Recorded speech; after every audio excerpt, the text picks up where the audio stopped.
Hey, good evening. Welcome in. Gabe DeArmond here, publisher of Power Mizzou. This is State of the Tigers, brought to you by James Carlton State Farm Insurance.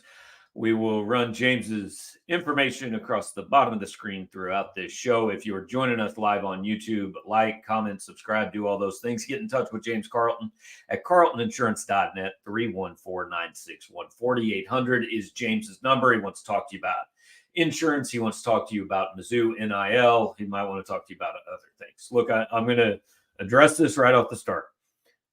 Yes, Jackson State just beat Missouri in basketball. It was 73-72. Jackson State finished on an 8-1 run. It is the lowest ranked Ken Pom team that has beaten Missouri since they started keeping track of that back in 1999. It is a brutal loss. I watched about the last 7 minutes. Drew King is at the arena. He is covering the game for us. We've been doing football stuff. We'll bring Jarod Hamilton in. Jarod went to bed about 6 o'clock this morning. I got a little more sleep than that, but we've been doing football stuff. This is a football show. So whatever you guys want to do in the comments, talk about, cool, but we're not going to spend the next 35 minutes breaking down Missouri basketball because this is a football show and this is what we planned. Drew will have coverage of the basketball game on the site. He's in post game right now talking to Dennis Gates and players. So we'll get there. So Jarod, no pressure, man. Lift everybody's spirits. They're feeling bad right now, I think. Dang, I need to lift my own spirit. I need to lift my own spirits. Yeah, it was a late night, but the last thing I was thinking about before I went to sleep was glad all this crap was for a win. I tell you that. I'm glad they won. And and I was thinking about when the rankings come out. What's today? Sunday. When they come out on Tuesday. Yeah. Like, I know every win, especially games like this, is supposed to be a dominant win. But I wonder how much of that matters to voters. I wonder if they use context, like, maybe you don't think they do. I just don't think it's going to change the rankings.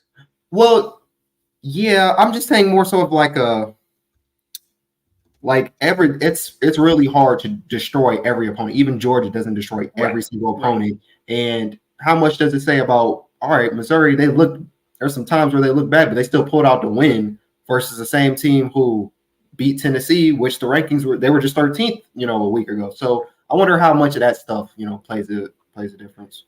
Yeah, I mean, Louisville beat Miami by 7. Missouri won by 2 on the last play. They won. At this point, that's really all that matters, because I think the problem with the human polls and all these things, and really the way people react to them, I think, is there's so much recency bias. It's just, well, this team lost, so we're going to drop them 6 spots or whatever. Well, not that just because of win, like if you go 12-1, if you lose your first game of the season, you're going to almost certainly be ranked higher than a 12-1 team that lost like its 10th game of the season. Because it's so much about when you lose, and it shouldn't be when you lose. It should be who you lose to and what your whole season is. Right. I've never been a fan of them. I wish there was a better way for the polls to come out. I don't know how you do it, but I don't know. There's too many factors that can change anything, really. Right. And the polls are, I mean, the funny thing is we still do the coaches polls and the AP polls. They don't matter at all. Man. Oh yeah, they stopped mattering. What week does the CFP start? So 3 weeks ago, was that week 8? Week 9, 8 or 9 weeks in. Something like that. Yeah. And even these college football playoff rankings along the way, like, they don't really mean anything right now. They're for entertainment. They mean a little. Well, yeah. I was about to say, they're mostly for entertainment. Yeah. Yeah. All right. So Jeff Lever, not sure. Appreciate the shout out, man. He wants your barber and he wants to know if Theo Weiss will return. So you address those in either order you would like. Okay, my barber. His name is Johnny at Forever Faded. That's my guy in Columbia. Will Weiss return? He has the option to. I think he's got 1 more year of eligibility left. He's got 6 touchdowns in the season. He's having a pretty good season, but I think probably stays. Do you think he goes? I think it's partly about what he hears from the NFL, but I think anything like I think it's not. I don't think he'll come back. I think he'll leave. You think he'll leave? Yeah. Okay. So I think sometimes, like, I think sometimes guys are just ready to go take their shot. You know, That is true. he might just be ready to go take his shot. That is true, but I don't know the success they're having, the success he's having this year. Maybe he thinks one more year of being in this, then that can boost the stock. Because I mean, where do you see him going if he's? Where do you see him going? Well, I'm not sure he's drafted, honestly. From what I've heard, and this is what I've heard from draft people. And look, if he's, but the other thing is, if he's not drafted now, is he going to be drafted in a year? Maybe. But my thing is, what does it hurt to stay another year and at least think you can boost it as opposed to go and now you're stuck doing? And that's where NIL stuff comes in, obviously, right? If Missouri can make it worth him staying, I mean, they would have to. It's not just going to be because the other thing is, hey, when you're 23 years old, you still have to go to class and pretend it matters, even if it doesn't really matter. You're still kind of every year you're a year older than the people you're hanging around and stuff. So some kids are just ready to go. And I'm not saying Theo necessarily is leaving, but sometimes it's just like, hey, it's time to go. And it's not necessarily about the money or about when I get drafted or all that. But I thought the best sign, and Daniel's saying, who knew Weiss had that speed? We said the same thing on that play. We said, I've never seen him run like that.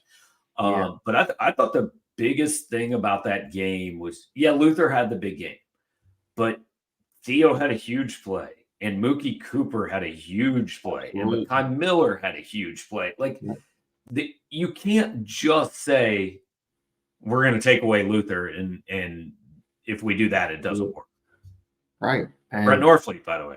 Yeah, I was about to go. Brett Norfleet. I wrote that's probably the best game by a tight end since probably 2021, and that's not even being hyperbolic. It's probably the truth. I didn't look. I just knew. Like, I don't remember them last year, but considering he had 3 for 43 and all of last year they had 10 for 102, I was just like, it's probably one of the better games. But you're right. Theo Weiss, even though he only got one reception, made the most of it. Mookie Cooper, that clutch play, that play we were saying in the press box, like, no, you need to kick the field goal with 13 seconds. I would have kicked it. With 13 seconds left, huge play. Cody Schrader, I mean, obviously he's the president of Missouri, but still put it in and work with a $152.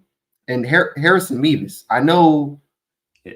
I feel like when he plays well, it's convenient to be like, he's always a star kicker and stuff like that. But when he's having struggles, it's just, it don't seem the same. It's is there Blake Craig, or do we have to keep Mevis? It's all of that. He's still a really good kicker, but his role, like as far as like maybe a star level, maybe just came down a little bit because of some of the issues. But he's capable of making any kick, and he stepped up when they needed him to, especially considering they couldn't get a touchdown almost basically in the red zone to save their lives. Right.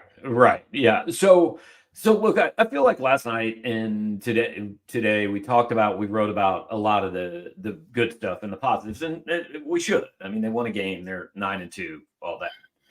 But I want to talk a little bit more about some of the issues. So beyond they didn't have Tyron Hopper, what happened to the defense last night?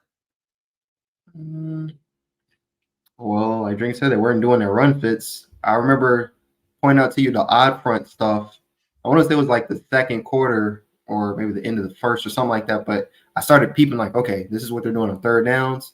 I feel like the first time they ran like, a 3-man front. I think they pressured with 4. Like it looked like it was going to be 5, and then it was maybe 4 or something like that. And then the next 2 times I seen them have 3-man rush, and they had a QB spy a couple times. And every time they started doing that, Florida started eating them up. And then I remember saying after halftime, it seems like they're not doing that anymore. And Drink addressed that and was like, basically, they're just getting gashed. And Florida had 261 or 262 rushing yards. I mean, they can do anything they want. And then obviously what goes with run defense is tackling. PFF said they missed 7 tackles. Seemed like a lot more than that. Seemed like way more. I mean, they missed 2 on the play where Graham Mertz broke his collarbone. So that's exactly what I thought. I was just like, there's no way that was the case. Also in coverage, I know you said linebackers, and I instantly think run defense, but I already feel like with Chad Bailey and Tyron Hopper, they're not great in coverage. But yesterday, Chuck Hicks getting picked on badly. yeah. Yeah. And Drinkwood said after the game, like, hey, I'm not singling him out. I'm not saying Tristan played bad, but he played he had something like 104 snaps coming in. He played 67 yesterday. Yeah. So like he's never been out there that long. And again, we talked about this last night. What a lot of people fail to realize is the level of athlete that Florida still has. Like, look, I don't know how they're 5-6. Like they should be better than that, but they've got guys. There's no question. Speed is crazy. Eugene Wilson, he's probably the fastest guy I've seen this season. That guy can move. That guy can move. Trevor Etienne, really impressed with like his ball vision and his speed. There was a couple plays where like he looked like he ran straight into like the trenches, and you're like, well, somebody's bound to gobble. Well, even if he just trips over a lineman, someone's bound, and he just like kind of lean and get skinny or whatever, and now he's on the other side with a first down. So they've got a lot of talent. I don't know. It's something with their offense. The dink and dunk, it can't. It's not going to do it, most of the time. And then they also had some questionable. There were some times where you and I were in the press box, and we're just like, what's he doing that for? What are they calling these plays? What is this? Yeah. But I think the defense's basic problem was this. They had a hard time finding the ball. Like Florida was the motion, the fakes, motion, the eye candy. They just flat out got out schemed in the second half. Like Billy Napier and his offense did some things that Missouri just didn't have an answer for. It seemed like they had never seen it, and Drink mentioned it during media day earlier this week, saying like, they do a lot of this. I don't even think when coaches say that, like Drink will tell us every week that an 0-11 team, like they're better than the record. They do this and that, blah, blah, blah. This time I get it. Like I kind of see what he means as far as like they shouldn't be where they are. This looked like an offense in a way that they hadn't seen before. As like sometimes when it came to some of the motions and stuff, like I forgot what play it was exactly, but I remember I think it was like maybe 11 personnel or something like that. The tight end goes in motion right behind the quarterback, and he looks like he's going to just like block or whatever. Next thing you know, he's not blocking. He catches the ball, zooming up the field for a big game. It was things like that where it's just like all over the field. They didn't have an answer for it. They looked confused, basically. Yeah, and so you combine those two things with the team that probably was a little bit emotionally spent from the last 2 weeks. I think you get what you get, but they managed to win. I also think for about 3 quarters, I don't think the passing game was very good last night. Is that fair? No. I remember when Ben said his Brady's stat line, and I was like, you sure? Don't sound like his stat line, to be honest. Then he had that final drive, which, man, that was like that erases a lot, right? That's like where the first 80% of the test went real bad, but not real bad, but like you were going to get like a C, and then they gave you the essay, and it was like, oh yeah, this is what it's like being on Final Jeopardy in the category sports trivia. Now I'm here. Now I'm making all up. I'm gonna bet it all. Yeah, because Brady Cook's day was confusing. There was a lot of times where he was throwing deep shots where we were just saying like, what do you see there, or what's the point of throwing this pass on this down in this distance or whatever? It just wasn't. It didn't make sense. Sometimes it looked a little bit like the Georgia game, was just throwing jump balls up just to see. Wide receivers weren't getting no separation, so that didn't help. But they kind of cleared it up in the final quarter, so I guess that's what matters. Yeah, I do think there were times in the first couple quarters, and like I got to stress, guys, they won the game. It was a hell of an effort. We have given them, a lot of praise over the last 24 hours. This is not about taking any of that away. This is about looking at some things that there's some questions and can it cost them going forward. But the one concern I have is sometimes it just seems predetermined. I'm going to throw the ball. Yep. Like there was one to Absolutely. Marquise Johnson that I almost couldn't see Marquise Johnson because he was between the two defenders. I almost didn't know where he was. Like that, the only way that possibly works is if you get a pass interference flag. Yeah, and I guess that's why I feel like Marquise was looking for that. They kind of tangled. It looked like a genuine. They tangled up running together more so than maybe, there's a little play trying to see if they can if you flop or something, or maybe if one of the dudes is sneakily trips you or something like that. Like they got tangled up, and even then Brady still overshot. Even Marquise, I don't think would have got that pass. It seemed like that was overshot. There was another one to Luther Burton, same kind of deal where it's overshot, and then the third down before the 4th and 17, I feel like was to Mookie Cooper down the right sideline, and he overshot him, trying to look for a pass interference, I feel like. Yeah. But overall, hey, they overcame it, and that's good. I want to get to some of the questions. Sam's asking more popular in Columbia, Cody Schrader or Sophie Cunningham. I mean, it's Sophie Cunningham, but currently it's Cody Schrader. That's kind of a Sophie lived here for like 20 years, so that's a little bit of an unequal question, but appreciate the super chat and the question, Sam. So I'm gonna go back through some of these comments if I can.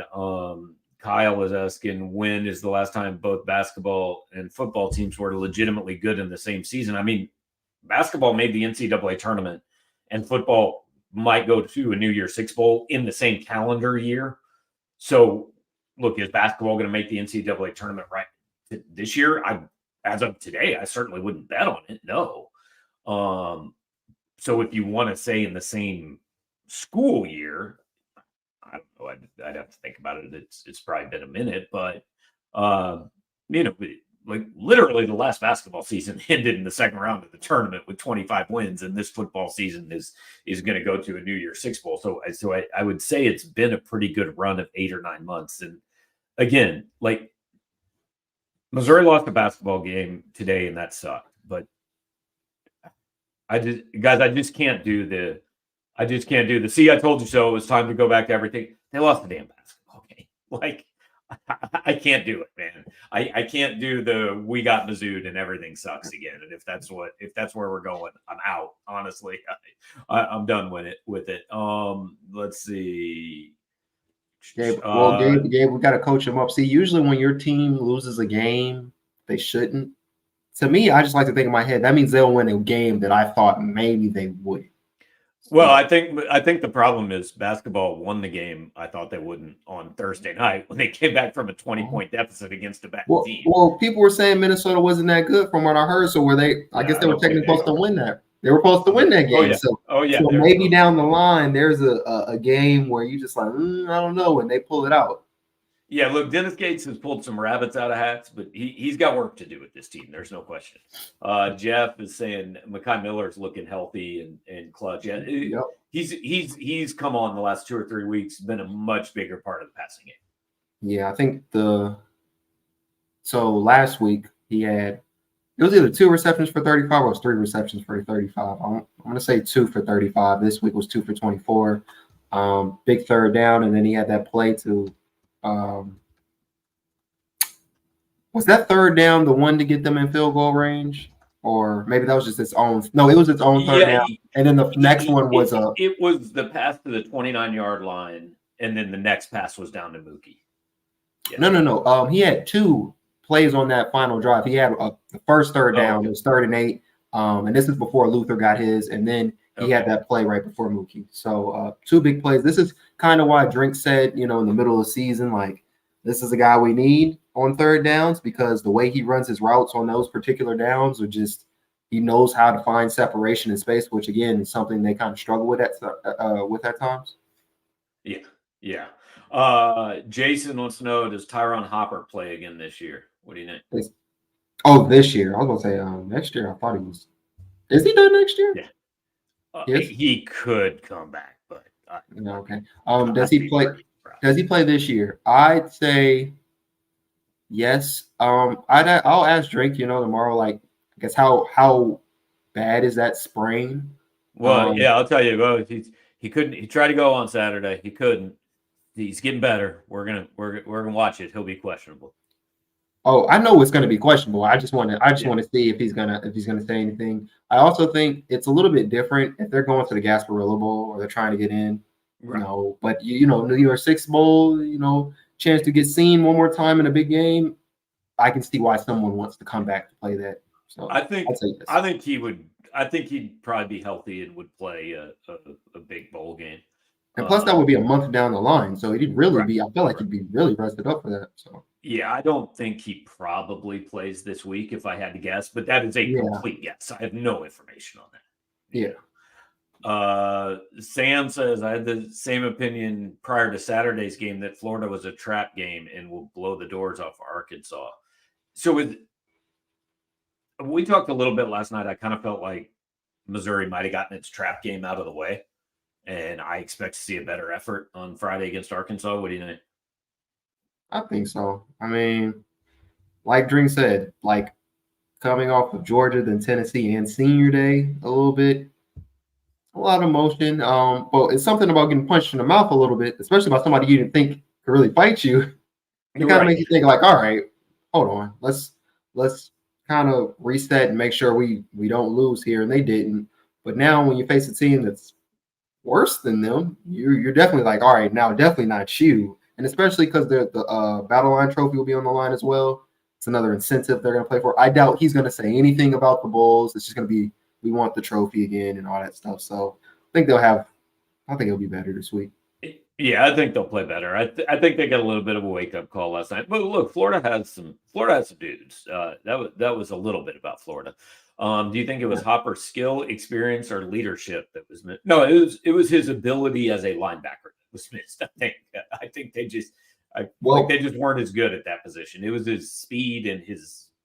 I think it's all three. Considering they didn't have Chad Bailey out there either. So that's two team captains at one position that's not there. His experience and skill, and again, I'm gonna keep saying it. It's kind of bad when the SEC leader and missed tackles. You're like, dang, wish I had him. And that's not the say, that's not to say anything like that's just something he struggled with. Tyron's still a really good player, but you need him, and he doesn't do well at what y'all struggling at. It's kind of not like great. Yeah, Jarod wants to know if you care to give thoughts on the refs. I mean, there was a couple calls where it's just like, but the SEC refs this year have been bad. I feel like they've been worse in other games. Georgia game was crazy. Vanderbilt game was kind of like, but besides a couple, I wasn't like, oh my, like, I thought there was the defensive holding on Chris Abrams' drain. I thought was really bad. Yeah, that was one. And there was a race call one, maybe. There should have been a pass interference call on a deep ball to Luther that wasn't called.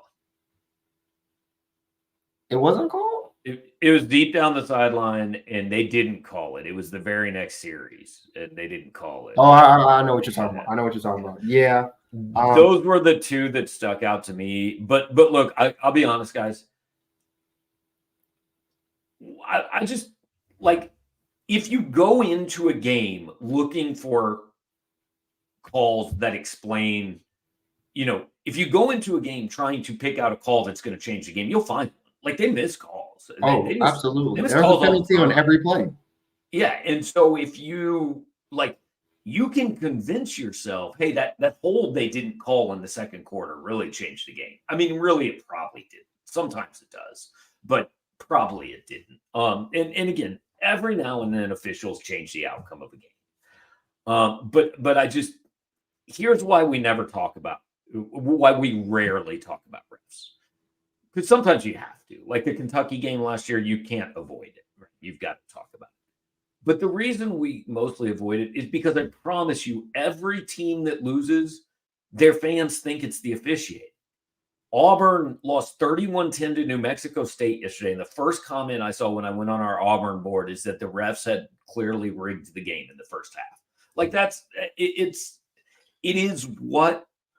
the go-to, and it's not Missouri. It's just fans. You view the game so emotionally that is the target. And I'm not trying to be high and mighty or anything like that, but it's why I choose not to talk about it unless there's just no other choice, because you can always find a call that was wrong. And we always notice the ones that like go against the team we want to win. We don't really talk about the holds they didn't call on our team, so that's just why I avoid it. Yeah. If y'all are gonna complain about the ones that don't go against Missouri, I need y'all to be like, all right, Tyron got away with a little holding, or there was an OPI, something like that. I don't know. I'm all over. Gabe, we talk about this all the time. Like when we're talking about Chiefs games, we'll say if there's like, all right, got away with one. They got away. It's something about accountability that just kind of, it is what it is. Well, and I just think, look, officials are generally not all that good. Like they miss a lot of calls, right? But I really think it's fairly rare. Like I don't think it can be argued that they changed the outcome of the game last night. And I know his question was not, that was probably more geared toward, well, Missouri should have won by 21 if it wasn't for calls. I don't really believe that either, to be quite honest with you. Okay, I believe last night was the best win in Drink's career. Not the prettiest or best on paper, but it took guts and tested game management. Thoughts? Best win of his career was Tennessee to me still, because he dominated a top 15 that people thought they were going to lose to up until the game. Probably when it was 7-3 Tennessee, they still thought they were going to lose the game, and he destroyed them from that point on. So it's Tennessee. I will say this is one of his better games because we've seen them with the ball in their hands on the final drive, and it goes to poop. Just nothing works. It looks bad. And they had a couple faults on that final drive, but they found ways to battle back and win the game. So it was one of the top ones, but not the best. Yeah. The total season yardage include bowl games, and can Cody break Beatty's record? Bowl games are included in the record now, which is why some of us who were around for 1998, I don't think Devin West still has the actual school record, because he had a really nice bowl game and actually ran for 170 or something like that, top 1,700 for the season. But anyway, yes, it counts. Cody Schrader is currently 333 yards from breaking the record. So he would have to average 166.5 in the last two games. Like, it's possible. I don't know if he'll do it, but it's possible. You said how many yards? He needs 333 yards over the last two games to break the record. Yeah, and I promise you, if they get close in the bowl game, Eli will hand him the ball 27 times in a row if he has to. Yeah, let's see if Cody fakes the injury because he's a team guy. Right. Have to do it. But yeah, I mean, he has a chance. He has a chance. Who wins SEC Coach of the Year?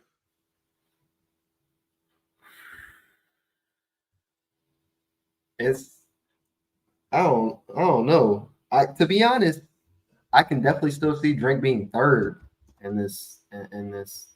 I think Saban and Kirby. And here's the thing about the Kirby thing though. I feel like it's one of those things where like if he gets enough attention, like people know he's due. Like you can't. Eventually, how sometimes people they may get Grammys, they may get awards because like they've been killing it for years and everybody knows. But yeah, there's nobody else, so we give him the Career Achievement Award. Basically, and then Saban, I mean, they're 11 and what is the record? 10-1? Well, they're 10-1. Got Auburn left. Yeah, so they're 10-1, and if they win that game, and when is the award ceremony actually? Because I don't know how many games they'll give out the awards after the regular season, but before the SEC title. Okay, he may be able to get one just because of some of their struggles, and Alabama's plastered on anything that says SEC. So, yeah, but I think Drink should. I think he has a really good case, and he should win it. But I don't know if he does. I think it comes down to Drinkwitz and Saban. I think if they win on Friday, Drink will win it. But I really wouldn't have a problem with Saban if they go 11-1. I mean, I said after like week 3, if he gets this team to the SEC title game, it might be his best coaching job. So I wouldn't have a huge problem with Saban. But yeah, I would, if I had a vote, I would probably vote for Eli. Right. Is Pittman staying at Arkansas? Yeah, the athletic director released a statement this morning. He's staying. So, so Arkansas doesn't have a bowl game to play for, and they can't say like, hey, let's play for the coach that's leaving, or let's play for the interim guy. So we'll see. But yeah, he's come back for another year. Who's the most improved player this season, in your opinion? Brady Cook. Yeah, I think it. Let's take Brady Cook out of it because that's the easy answer. Where else would you go? I think about Connor Tollison. Oh yeah, that's a good one. I don't want to say Cody Schrader because it just feels like Cody to me. His has been linear. Like you can feel like you can kind of see where it was going. I was thinking maybe someone like a Mookie Cooper. Mookie Cooper's in the conversation. What about this one? What about Josh Landry? Josh Landry, yeah, he's probably top 2. He's had a really good year.